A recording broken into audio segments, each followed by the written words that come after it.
देखो, जीवन में ना अपने से बड़े बुजुर्गों की बात माननी चाहिए और जब सबकी बात इंसान मानता है ना, सबसे राय सलाह लेता है, तब जीवन में सफलता मिलने की जो चांसेस है ना, वो बढ़ जाती है। लेकिन थोड़ा बहुत अपने मन पे भी टटोलना चाहिए, अपनी मन की भी सुनना चाहिए कि क्या जो बड़े बुजुर्ग हमको राय सलाह दे रहे हैं, वो सही दे रहे हैं या झूठ-मूठ की सिर्फ़ अंधभक्ति वाली बात बोल रहे हैं। क्योंकि होता क्या है ना कि जो बड़े बुजुर्ग होते हैं ना, वो लकीर के फ़कीर होते हैं, वो बात बिल्कुल सही करते हैं, लेकिन वो चीज़ उस समय जस्टिफाई थी। जैसे आज से 25 साल पहले एजुकेशन का सिस्टम बहुत अलग था।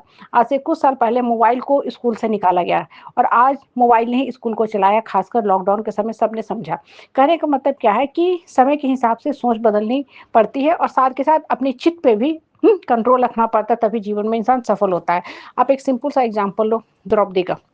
द्रौपदी का द्रौपदी बाकायदा अर्जुन की धर्मपत्नी थी, नियम से शादी हुआ था परिवार की उपस्थिति में, लेकिन उसने शादी के बाद आई माता कुंती का चरण स्पर्श किया। बिना देखे सुने माता कुंती ने बोल दिया बाँट लो और माता कुंती की बात को मानते हुए उसने पाँचों पांडवों से शादी कर लिया और उसके बाद उसको घोर अपमान जीवन भर झेलना पड़ा। अब यहाँ पे कृष्ण ने बहुत अच्छी बात बोली थी ना कि तुमको थोड़ा सोचना चाहिए था, अपने ज्ञान, बुद्धि, विवेक, विज़डम का इस्तेमाल करना चाहिए था, फिर माता कुंती की बात मानना चाहिए था। कहाँ पे बड़ों की बात मानी जाती हो? तुम एक किसी की धर्मपत्नी थी, औरत थी, तुम कोई वस्तु नहीं थी कि बाँट लो का मतलब बाँट लो, बाँटा कहाँ जाता है? अब पेज फाड़ लो बोला जाता है, ठीक है? कॉपी का पेज फाड़ लो, नौ बना लो, तो पुरानी रफ कॉपी उसका फाड़ लो। इसका मतलब ये थोड़ी बोल दिया गया है कि तुम मार्केट से फ्रेश कॉपी लाए हो, नया नोटबुक लाए हो या अपनी किताब का जो पेज है उसको फाड़ के नौ बना के खेल लो, प्लेन बना लो, नहीं। बारिश होता है तो बच्चे को बड़ा शौक होता है, हम लोग बोलते हैं ठीक है बेटा पेज लिया, कॉपी का नौ बना देते हैं। तो पुरानी कॉपी का फाड़ेंगे, नया कॉपी का थोड़ी फाड़ेंगे। हाँ, जो कंपास होते हैं ना हम लोग, हाँ, ज्योमेट्री में ड्राइंग बनाते हैं, हाँ, सर्किल बनाते हैं तो उसमें हम छोटा पेंसिल हम लोग लगाते हैं ना। जो पेंसिल नई थी अब घिसते-घिसते छोटी हो गई, उसको हम लोग इस्तेमाल करते हैं। इसका मतलब ये थोड़ी बोला गया है कि नया पेंसिल को लाओ, उसको तोड़ दो और उसको छोटा टुकड़ा करके लगा दो, नहीं। तो इंसान अपना दिमाग लगाता है, ज्ञान, बुद्धि, विवेक का इस्तेमाल करता है कि कहाँ किसी की बात माननी है, कहाँ किसी की बात नहीं माननी है। आजकल लोग धर्मगुरु बैठे हुए हैं, बहुत से कॉलेज भी देखो खुले हुए हैं, सब बैठ के घंटा-घंटा आपको इन्फॉर्मेशन देते रहेंगे, इतना इन्फॉर्मेशन देंगे कि आपका माइंड ही कन्फ्यूज़ हो जाएगा। आपका मन कहने लगेगा कि इसमें कौन-सा सही इंस्टीट्यूट है, कौन-सा सही ब्रांच है, कौन-सा सही कॉलेज है, हम ये पढ़ें, वो पढ़ें। अब बहुत बार होता क्या है ना, आप इतना ज़्यादा वीडियो सुनते हो ना कि कन्फ्यूज़ हो जाते हो और आपको लगता है कि शायद ये बोल रहा है यही सही है और आप अच्छा खासा कॉलेज और ब्रांच छोड़ के गलत डिसीज़न ले लेते हो और चूँकि आपने पैसा इतना रीपे कर दिया है कि आपको अब पछतावा के सिवा कुछ नहीं होने वाला है, क्योंकि पॉसिबल ही नहीं कि पेरेंट फिर से आपको कहीं और एडमिशन दूसरी जगह दिलवाए। क्योंकि होता क्या है ना कि एजुकेशन आजकल एक इन्वेस्टमेंट बन गया है, पैसा कमाई का साधन बन गया है। तो बहुत सोच समझ के कॉलेज का ब्रांच का चुनाव करना पड़ता है। इसलिए हमेशा कोई ये बात नहीं है कि जो बोल रहा है वही सही है।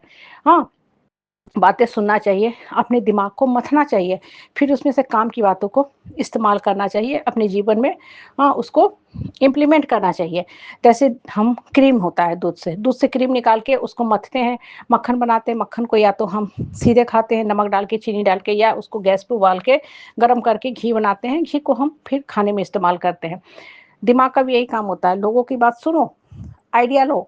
जब आप सुनोगे, आइडिया लोगे तब आपकी ज्ञान, बुद्धि, विवेक, विज़डम, नॉलेज खुलेगा और फिर जाके आपको ये पता चलेगा कि हाँ, हमको कैसे बढ़ना है, क्या-क्या करना है और फिर आप सीखते जाओगे, बढ़ते जाओगे, उठते जाओगे, ग्रो करते जाओगे।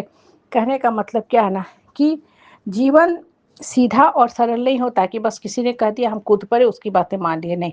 कभी भी किसी की बातों पे सीधा इम्प्लीमेंट मत करो। जब आप दूसरे की बातों पे अंधा ही विश्वास करोगे तो आपका अपना विकास नहीं विनाश हो जाएगा। जैसे है ना कुछ लोग बहुत अच्छा भाषण देते हैं, लोग उनकी बातों में आ जाते हैं, जाके वोट कर देते हैं। बाद में पछताते हैं कि हे भगवान! ये मैंने क्या किया? ये तो और ज़्यादा बुरा हो गया, ये तो और बुरा शासक है। हालाँकि बाद में लोगों की बुद्धि खुलती है और सबका जो जजमेंट है ऊपर वाला करता है। ऊपर वाला सबसे बड़ा जज है, इसलिए जीवन में कभी घबराओ मत। अगर कोई परिस्थिति में आपने गलत डिसीज़न ले लिया है करियर के बारे में या कोई और डिसीज़न गलत हो गया है, तो पछतावा बहुत ज़्यादा मत करो, आगे का रास्ता खोजो। दिमाग में ऑप्शन तलाशने वाली भाव रखो। जब मन ऑप्शन तलाशता है ना, तो ऑप्शन मिलता जाता है, लेकिन मन से हार जाओगे तो हमेशा हार ही हार मिलेगा। इसलिए मेरा कहना है कि लाइफ में ऑप्शन की कमी नहीं होती है, जो भी डिसीज़न लिए हो, उसके प्रति सकारात्मक रवैया रखो, जीवन में बढ़ने के बारे में सोचो।